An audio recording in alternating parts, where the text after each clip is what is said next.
Bonjour et bienvenue dans cette édition spéciale Temps fort de Comet Hunters, notre série sur la mission historique Rosetta à l'affût d'une comète.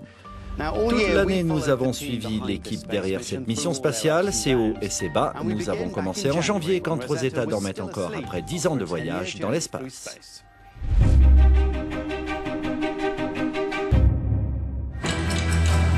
C'est le premier de nombreux moments de tension pour les chasseurs de comètes. 288 jours avant le largage de Philae sur une comète, la sonde Rosetta est censée se réveiller, mais ses signaux ont du retard.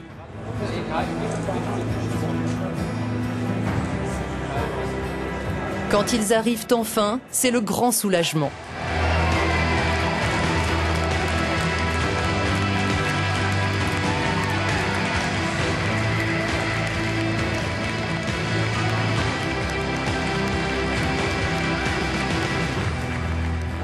C'est incroyable de la retrouver. À présent, une aventure fantastique nous attend, une des missions spatiales les plus complexes de l'histoire.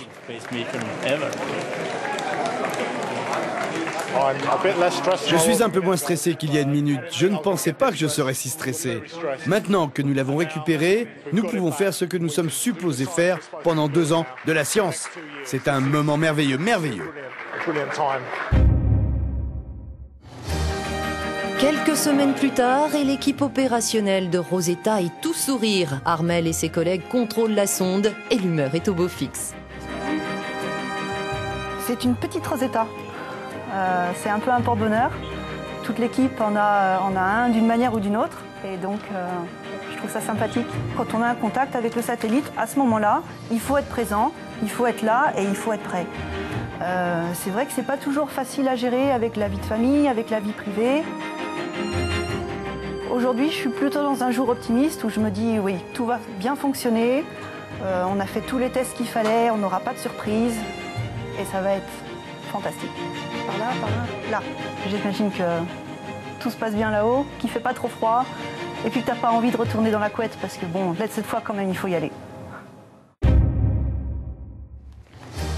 204 jours avant le largage de Philae, Matt Taylor et Fred Janssen parlent science et tatouage au centre scientifique de l'Agence spatiale européenne aux Pays-Bas. Ce que nous faisons d'un point de vue scientifique, c'est nous projeter à plus long terme pour voir ce que nous allons faire une fois au niveau de la comète. Cette année, nous cherchons aussi à identifier le meilleur endroit où poser l'atterrisseur. Le frisson ici, bien sûr, c'est la cible qui reste un mystère. Tout ce que nous préparons maintenant peut finir à la poubelle au premier caprice de la comète. J'ai un tatouage d'une mission sur laquelle je travaillais avant, donc bien sûr, il m'en fallait un pour Rosetta. Voici la bête. Salut Rosetta, tu y es arrivé, tu es sorti d'hibernation, fini le sommeil, c'est reparti pour un tour. Faisons de la science. À l'été, les chasseurs de comètes commencent à visualiser leur cible, pas tout à fait ce à quoi ils s'attendaient.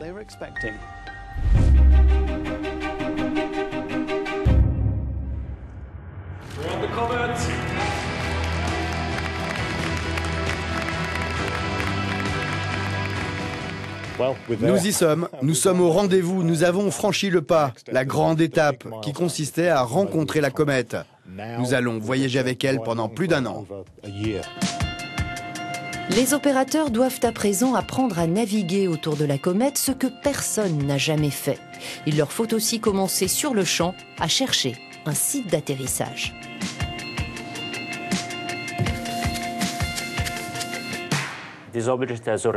Cet objet a une forme très étrange, et avec la sonde, nous arrivons d'ici. Imaginez que le Soleil se trouve par là. Nous voulons cartographier cet objet sous différents angles. Donc nous allons voler dès le départ sur des orbites très étranges, presque triangulaires, quelque chose comme ça qui nous permettra de voir l'objet sous différents angles. Voici ce qu'ils découvrent grâce aux caméras de Rosetta, un morceau de poussière et de glace connu sous le nom de 67P Churyumov-Gerasimenko, doté d'une tête et d'un corps. Et c'est une comète étrange. On avait pensé à plusieurs possibilités pour la forme, mais au final, je crois que personne ne s'attendait à un canard de bain.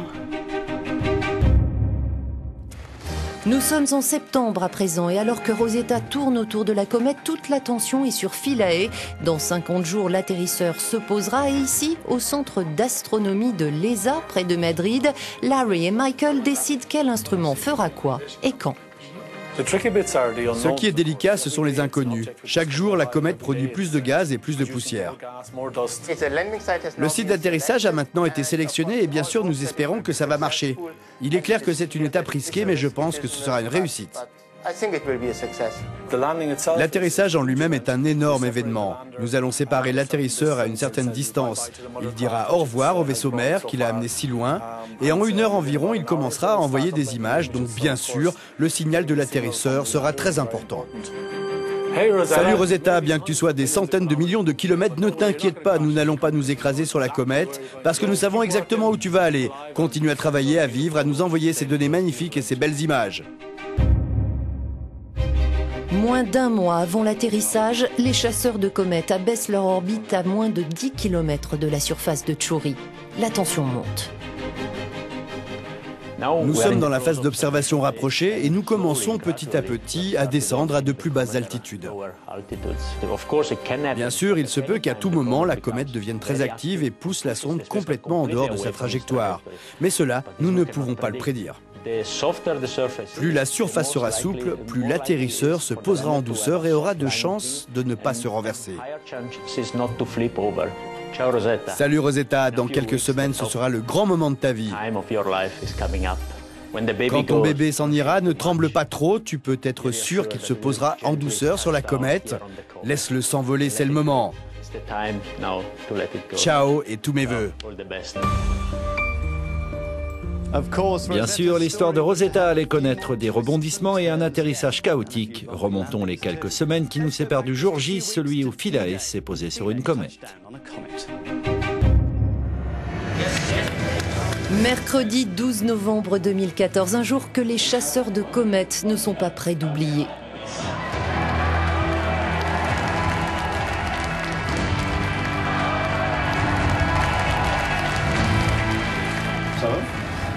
Ça va très bien. On a atterri sur une comète. Au final, Philae a pris tout le monde de court en rebondissant 2 fois avant d'atterrir dans une crevasse sombre où il ne pouvait pas recharger ses batteries. Il a rassemblé des données scientifiques pendant 64 heures avant d'être à plat. Certains instruments n'ont pas fonctionné, mais les chasseurs de comètes ont attrapé leur proie et écrit une page d'histoire. C'est unique. L'exploration, la science est simplement le facteur wow. Ça fait 1 an que mon fils veut devenir scientifique depuis que je travaille sur Rosetta, donc mission accomplie.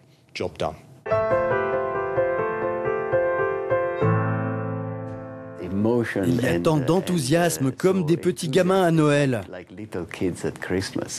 Je pense que tout le monde ici ressent à présent vraiment ce que nous sommes en train de vivre, c'est-à-dire un vrai moment historique. Vous entendrez encore parler de l'équipe, bien sûr. En 2015, nous vous tiendrons au courant des trouvailles de Rosetta et Philae. À très vite.